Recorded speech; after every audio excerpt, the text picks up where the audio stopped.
Good evening, everybody. Welcome to the Russell Journal Nightly. I am Russell Liss. Thanks for tuning in. For all of you who are into stock market news and what's going on in the markets and trying to make some money in the markets, options traders and the like, all of you that are out there. Okay, today lately has been the price action has been so weird lately, and so I I don't understand it. Well, I do. What's happened is there's a bunch of strengths behind moves that there's a bunch of strength behind a bunch of moves that I'm sorry, this is gonna drive me nuts. I gotta raise this up. How come it's not going up? That's as high up as it'll go. Hold on one second. Technical difficulties. All right, there we go. All right, so basically we're looking at some moves with no volume happening. And where you would think that's weakness, it continues to stay propped up. And there's just no volume, though, that it doesn't make any sense. So I am continually looking and trying to learn and figure out exactly what it is that's going on. Today, I got my answer from a guy named Steve Van Meter and a couple of other individuals. Lately, the US Treasury has been selling, they're dumping. They're not just selling, they're dumping about $56 billion worth of bonds onto the market. Okay. Okay. There is a job on the stock market and in financial markets that is called being a market maker. Okay. You can go back to the Black Tuesday event, look at the CBOE, and see the week after Black Tuesday, the market maker created a market and brought the stock market back to life. This is a huge story. There's a whole documentary about it. Feel free to watch it. Okay. These guys or gals or whoever they are, whoever's in that position, they have a job to make a market. Okay. Now, normally we don't fault them for this. Normally we don't. As a matter of fact, we love them. You know why? Because if I got stuff I want to buy, they get it for me. If I got stuff I want to sell, they sell it for me. I just put in the orders. So the market makers are great for most of the time. There's a problem when there's really big money in the market. And when there's really big money moving, when there's money being raised, these guys create a market. And what they do is they create a market where it looks like everybody's buying, everybody's going crazy, everybody's getting rich. Okay. They create the spirit of FOMO into these markets so that you will come in and buy the things, right? And these guys are really good, really, really good. They will do everything from manipulating algorithms to manipulating individual retail traders to manipulating actually other hedge funds or other large institutional traders. Okay. This is not unknown about. It's well documented. The best instance where you can get a description of this is in the book Reminiscence of a Stock Operator. Very good book. If you're going to be in the market, I highly suggest you read that one. That is where you start if you're going to start day trading. Okay. Now, what this all sort of leads us to is this Santa Claus rally that came late and didn't make any sense to me. I shit you not. We should be going down. Like, honestly, we should be going down. And don't get me wrong, I kind of want us to go down. I'm biased towards going in the downward direction because I think it's healthy. And in all honesty, it's easier money to be made when things are going down. When there's fear in the market and you got puts on, you make way more money than when you got calls. Okay. Now, all of this being what it is, okay, I am going to sound completely conspiratorial. Okay. I'm telling you, this is not a conspiracy. This is the mechanics of how the market works. The way they do it is through just the mechanics of the market. Some people have to buy and some people have to sell. And we all have reasons why we have to buy and why we have to sell. If you know those reasons, you can maneuver usually pretty good through the markets. I, however, have spent the last 3 days getting my ass kicked, so I'm not super happy about it. Okay. So I'll go to the charts and I will show you how they did this, and it's spectacular. Okay. I didn't know it would be like this, but we will jump right on over here to the charts. All right. The very first place we're going to start is we're going to start on IEF, the 7-year Treasury bond. Okay. Now, what I want you to see, we're going to go to the daily. Okay. You can see how over the last several weeks, the Treasury sale started on the 19th. Okay. We are on the daily. This started back over here. Okay. And what they did is they gapped up these Treasury bonds. They built up the fear of the Fed raising interest rates. They did all of the things and they brought it up and then they dumped it. Okay. Then they pumped it up again and they dumped it down again. We come up. Again, they keep this going on. And this last 1, 2, 3, 4, 5, 6, all 7 days. Oh, yeah. That's literally them dumping $56 billion worth of 7-year treasuries onto the market. Okay. This big move down. Look at how strong this move up was. Look at it right here. Right. They built this. It's genius. It's gorgeous. They took it from down here. They pushed it up here. They created this whole space to sell into. Okay. This is something that they do. All right. Now, okay, let's go back. Let's look at SPY and IWM. Okay. First of all, look at the mirror on this. Get this whole buildup, dump off. And these dates in here, I guarantee you, will correlate with these dates of going up. And this coming down, we can correlate that directly with this going back up. Okay. This is madness. What's the date on that? 12/9. We'll bring it down. 12/01. All right, let's go check at this.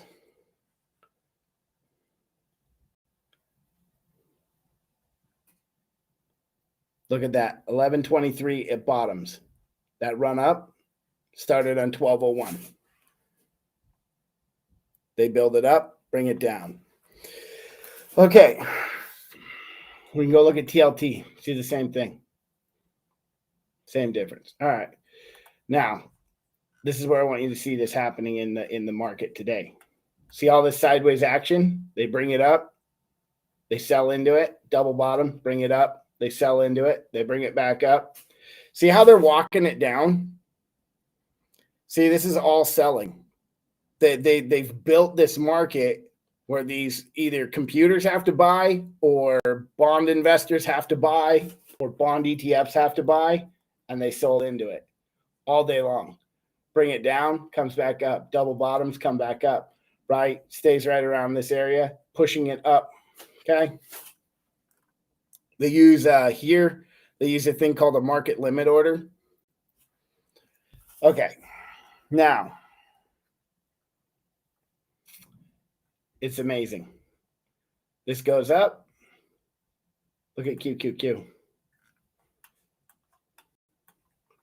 Goes up. As that goes up, QQQ is headed down. As that goes up, IWM headed down. I think SPY is the only one. SPY went up a bit, but then started headed down. As the bond reached its peak. Now notice this. This is the thing that's amazing right here. See this big red candle, that nice big red line right there? I bet that correlates directly with, where was that first? Oh, on IEF. I'm going to go TLT. That big spike right there, right about the same time as we get into the highest point of the day. SPY gives in 1 minute, goes all the way down. Okay, now I didn't know this was happening. I didn't know that this was going on. I didn't know that there was a treasury sale. I should have known. I've not been paying attention to that. Because in all honesty, for the longest time, the bond hasn't really made much difference as to what is going on. Now, it sounds like the treasury auction is pretty much nearing its end, or if it didn't end today, they're dumping those 56 million worth of bonds. Okay, here's the deal. We got an interest rate on those bonds of about 1.46%. So it's still not a very high interest rate, especially for a 7-year bond. That's typically what we see we want to see as a larger interest rate going on. So if they're not done with the bond, count on more of this wonky sideways action. I have half a mind to just not trade it anymore because I don't know how they're going to move the bond market. And as you can see, like we look at SPY, that big sell off on SPY. I had puts on SPY into that big long red candle. And in a matter of minutes, I went from being green $200 to being negative $200 with what they were doing. The action is so crazy. And again, the volumes are so low right now. I'm really beside myself waiting for the market to get to a place where it makes some actual sense. They tried to make it look, on IWM, they're trying to make it look like you've got a bullish. Look at how wild it is though. It's not tight at all. They're trying to make it look like you've got this bullish wedge going on right here. And it's just not there, and this is, and here's the proof. Here's the proof that that's not there. See, they tried to create this bullish wedge. Look, they get into the after hours. They wedge it up right into here, right at this point. And look at that. It just bleeds with zero volume. Look at these candles are tiny. Look at that. There's no volume in there. This is all whoever built this market. That's them just slowly moving their money out because they built the market to move bonds. Okay. Now, again, that all probably sounds pretty conspiratorial. So what happens? What do we do when we get back to normal? Okay. Well, first off, we're going to go ahead and pull down the chart for right now. We will come back to the chart in a minute, but we're going to pull it down. All right. Here's the deal. Okay. Tomorrow, we're probably going to get a little bit of normalcy back. I'm pretty sure the bond sale is either over or coming pretty close to an end. So here's where we're probably going to see some stuff. Okay, tomorrow coming in, we're going to get the jobs report. We're going to get initial jobless claims and we're going to get continuing jobless claims. Now, I am expecting those to be fairly good, okay? Well within the limits. And I expect them to be within the limits either A, because they're going to lie about those numbers, or because they're probably actually fairly okay, okay? They have been so far, and they need to be so that the Fed can continue to justify their interest rate hikes and their tapering, okay? So we're going to expect this to be good. Wall Street will probably see that as a very good thing, all right? Now, the next thing that we'll get tomorrow is we're going to get the PMI, the Producer Manufacturing Index, okay? Those numbers should look good. Two reasons. One, manufacturing has been climbing in this country for about the last 4 or 5 months. We have been trying to get back to a better manufacturing number, okay? Get more manufacturing. And with supply chain issues, we are working full steam to get some factories up and some manufacturing up and back running in this country, okay? All right. Not to mention GM and a few other companies reopened some factories and did some stuff in the last month. So those numbers should look fairly decent, okay? Now, that will send the market into a, hey, we're looking good, right, sort of thing for this week and for the rest of the year, right? We got no news coming out on Friday, and so with that, there's not a lot of reason for it to sell off.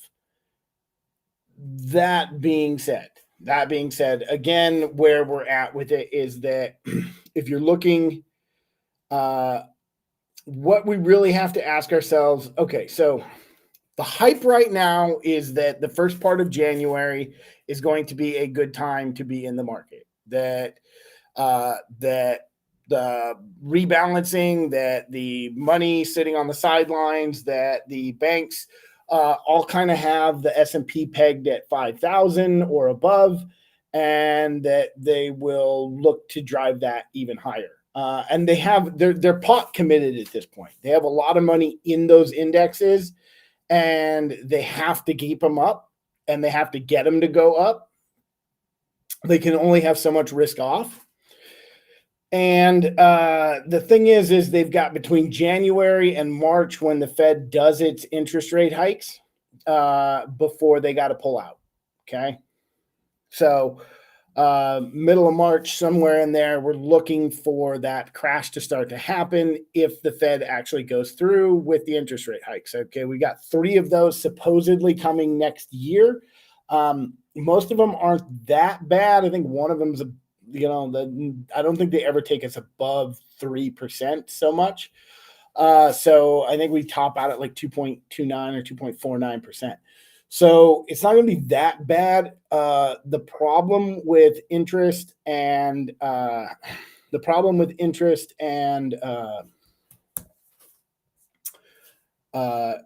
with that is that that interest that people are borrowing money to buy the market, but also you have a lot of rich people who are in there, and the higher that evaluation goes, the less money they make on their dividends from those ETFs. And so they'll probably just roll them back into bonds at some point, and that's probably going to happen closer to March, especially as the Fed starts selling the bonds they're holding on their balance sheet. They have to unwind that balance sheet between here and March. So you'll probably see the bond market going down more if there's more bond selling. If they're trying to get out from those and start raising those interest rates, they're already beginning. They're going to cut like $30 billion worth of, I believe it's $30 billion worth of stuff. So so let's go ahead and go through and jump back over to Webull and let's go ahead and do the game plan for tomorrow. We're going to do this. Okay, so we're going to just stick to IWM right now. Again, we're well within our pattern. I've added some extra lines in here. You can see, I think they're purplish. Again, holding up here. Okay. In this range. If you ask me, this looks like the beginning of a next breakout up higher now. I expected this to go down much like this. We did get some of that move. You can see the wick off of this candle comes down, touches this line, same as that candle over there. The difference is we got buying pressure on the bottom of this one. This one was all selling pressure. So you can pretty much count on this either pulling back a little bit more, coming down in here before we get that next leg up. See if I can find some place that looks similar to that. So this is kind of where you see, like, if you look at this, right, you get this move up, come down, comes up, builds this little platform, and then breaks out all the way up to the high. And that's possible. If they're building a market for which to sell into, they'll need to push it higher in order to keep, those of us who are trading into the end of the year still interested, or keep it held up going into 2022, so that when on Monday, when they're buying back into these stocks, into these ETFs, we get that move. They have somebody to sell to, somebody's interested in buying. It looks very attractive. Okay. So I'm still looking for a break above this line right here, the 225 level. Can't say exactly when that's going to happen. We may need some more consolidation along this thing. So the next 2 days could simply be that. Okay, that's kind of what I'm thinking. I don't really have a plan at this point. So far, everything I've done has backfired on me. Again, you can look and see the chop that's in here. We get this big move up, pull back, bounce off a VWAP, goes all the way back down, consolidates a little long VWAP, comes up, and then we're back down again. Okay. On the daily RSI, we're still moving. We're trending upwards on the RSI. So it's a possibility that we will see higher highs. But I just don't know. It was much easier when we were just selling off. Again, SPY doing sort of SPY's behaving more according to what I thought IWM would do. Again, pulls back. You can see the line. This, if you've been with us the last couple of nights, this line is where resistance. We had resistance over here on these bars, on these candles. Now it acted as support. So there's a possibility to get a bounce. If we break below that, look down below, probably going to see that 380 again. This is QQQ. I'm sorry.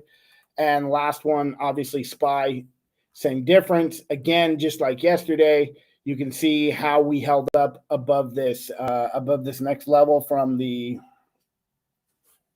this level above. What the fuck did I do? I'm going to move that up a little bit. Yeah, you can see how we held up here above this level. Again, tiny ass candle. You can tell there's no volume on that. If you really want to check, you can go over to your volume indicator. Volume's 54 million, average volume 74 million. So we are definitely about 30% below the volume that we're normally supposed to have that's on the average, okay? So we've got low volumes. That's not super great for us, not super great for trading. I will tell you, it is continually crossing through my mind to just take the rest of the year off. If I didn't hope I could make more money somewhere along the way, I might. I think that does it for our charts tomorrow. If you ask me, puts or calls, I would say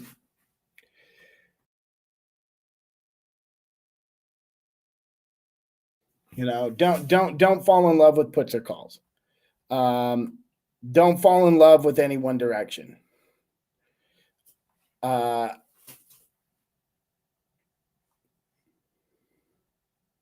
Give me 1 second.